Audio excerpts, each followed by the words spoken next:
Welcome back. Thanks for staying on here on In Focus, Newzroom Africa, Channel 405. Parliament's presiding officers say they hope to meet Chief Justice Raymond Zondo at an appropriate time to discuss their concerns. This follows his comments that he didn't believe MPs would be able to hold state capture because of the conduct of ANC members. The Chief Justice was delivering a keynote address at News 24's summit last Thursday.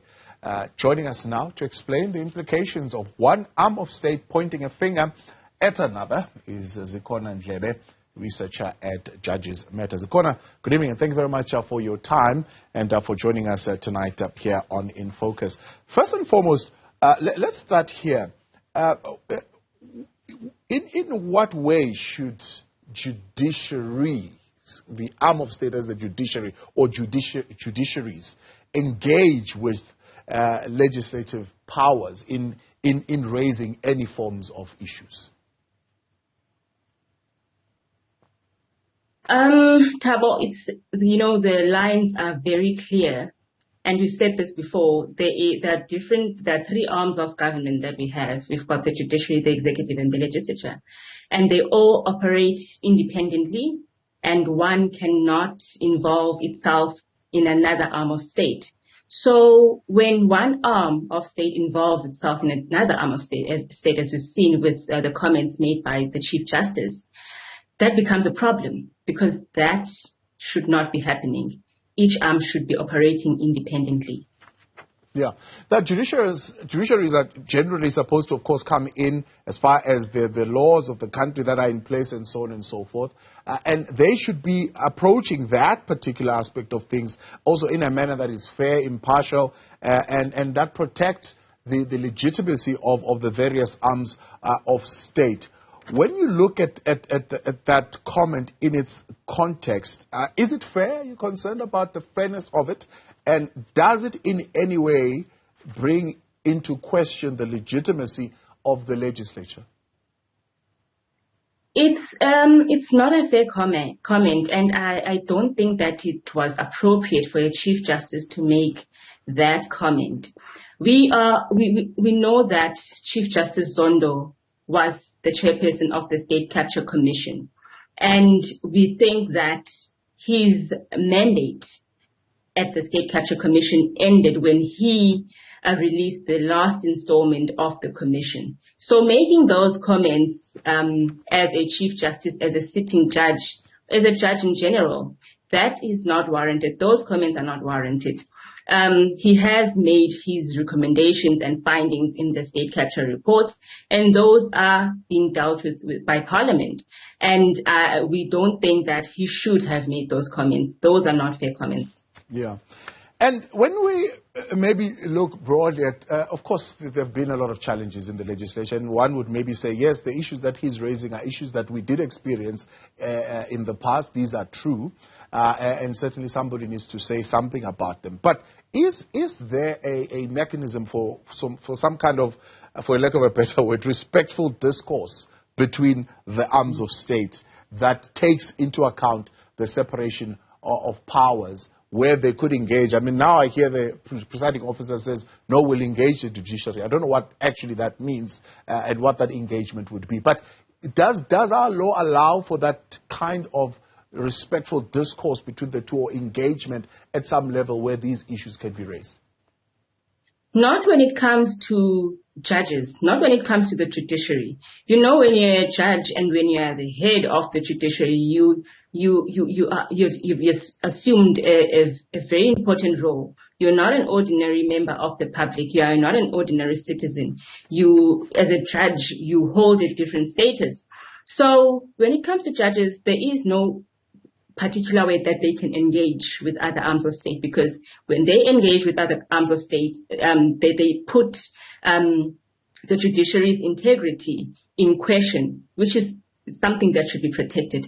The judiciary's integrity is of utmost importance. As we've seen in the past, the judiciary has played a very important role in holding individuals accountable, including politicians. So there should not be any engagement when it comes to the judiciary, the legislature, or the executive, because those are separate arms of government, as I've said. So no, not when it comes to the judiciary, Thabo. Is it fair game? I mean, if we were to say, I mean, I don't speak for the Chief Justice, but for the benefit of the doubt, to say he would have been assessing the capacity of Parliament, maybe not in the context of him as the Chief Justice, but in the context of him as the issuer of the report into the state capture that should be implemented by Parliament? Thabo, the Chief Justice, as the chair and the issuer of the report, has already done his job as the chair of the State Capture Commission. He has already issued the reports, and his mandate has been completed when the commission came to an end, when those reports were issued. So making those public comments is unwarranted again at this point in time. I'm sure everything that he's had to say when it comes to state capture is said in the reports already. Yeah. Going forward, from your point of view as Judges Matter, how can the three arms of state exercise their respective authority in such a way that maintains proper balance, especially in the public's eye, in public discourse, and in the media also in particular?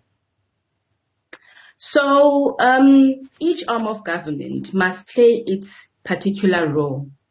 And if there are any concerns, then the other arm of government cannot really encroach on the different arms of government that are there. So the most important thing is that the lines that are drawn between the different arms of government are respected by all the arms of government. But what I need to emphasize, Thabo, is that the judiciary, as I've said, it plays a very important role. And we've seen in the past where there have been comments by the former Chief Justice on comments relating to the executive, and that did not end very well. So we would not want to see something similar happening with the current Chief Justice. And that is why I'm emphasizing the importance of each arm of government respecting the boundaries that are there. Yeah. You're already mentioning a number of conflicts and tensions that have surfaced in the past, this being another one of them. With the robustness and the vibrancy of our democratic society, do you expect that we'll be seeing more of such tensions? I think there might be more tensions, but again, I think when it comes to the current Chief Justice, we've raised concerns about the fact that he was the chair of the commission, and there are still going to be some tensions that arise and that stem from him having chaired the State Capture Commission. So I think there might be other issues that will come into play, but at this point we cannot tell. But with the current comments that have been made, as you've heard, with the Speaker of Parliament and the NCOP saying that they will engage the Chief Justice. So we should be on the lookout to see what is going to come out of that engagement. And perhaps there should be a question, how should that engagement take place? Yeah. Which is very important because, as I've said, it's different arms of government and they should all ensure that they respect each other's boundaries. Maybe as a parting shot, I mean, Parliament, as you put it, saying they are concerned and they'll seek engagement. Is the concern of Parliament justified? I think it is justified. And the reason I say so is because the comment comes from a Chief Justice in a public platform who has already made findings and recommendations in the reports which are before Parliament. So I don't think that it was necessary for the current Chief Justice to have made those comments, because everything that he has had to say has already been said in the reports. Zikhona Ndlebe, much appreciated. Thank you very much. Researcher at Judges Matter there, helping us in that conversation. And we'll leave it there for tonight.